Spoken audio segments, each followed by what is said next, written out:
देवता उसे कहते हैं जो हमें जीवन देते हैं। आज हम सबसे महत्वपूर्ण देवता के बारे में चर्चा करेंगे। वह देवता है वायु देवता। पंच महाभूतों में क्षिति जल पावक गगन समीरा पंच रचित यह अधम शरीरा। ये शरीर जो बना है ये पंच महाभूतों में से बना है।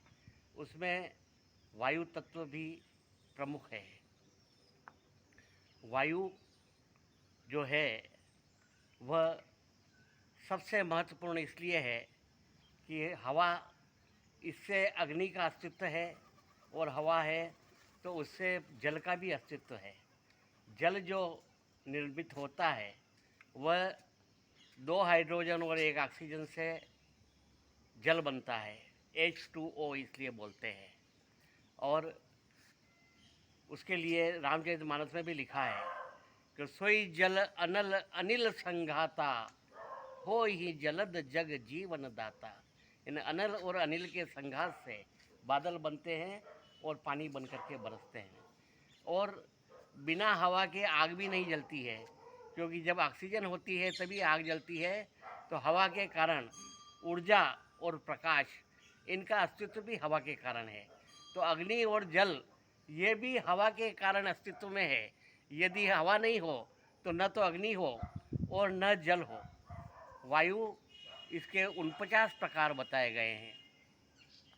प्रवह, संवह, विवह, आवह, उद्वह, परिवह और परावह, ये मुख्य 7 वायु हुए।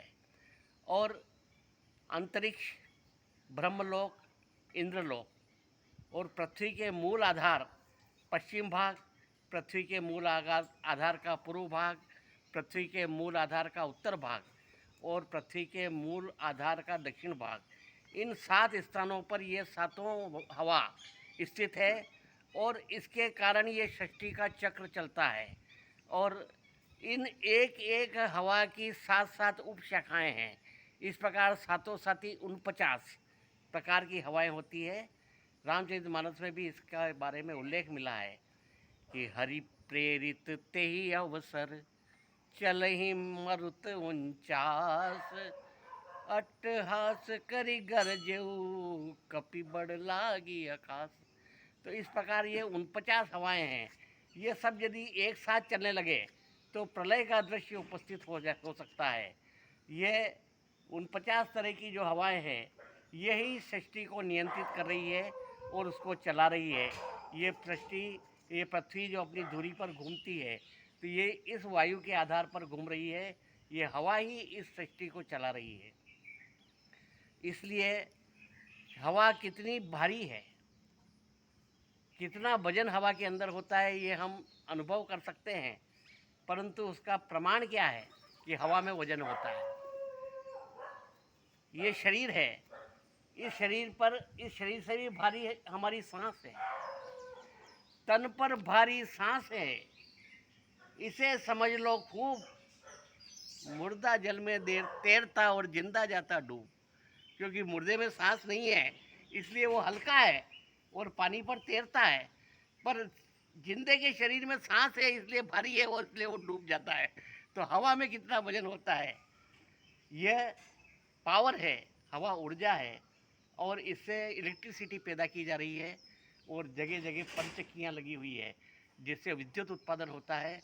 मंदसौर तहसील नहीं, मंदसौर ज़िले ही नहीं, पूरे मध्य प्रदेश में और पूरे हिंदुस्तान में प्रचुर मात्रा में पंचक्कियाँ लगी हुई है जिससे ऊर्जा का उत्पादन होता है।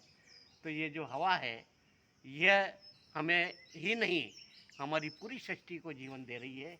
इसलिए हम वायु को देवता कहते हैं, क्योंकि ये हमें जीवन देता है।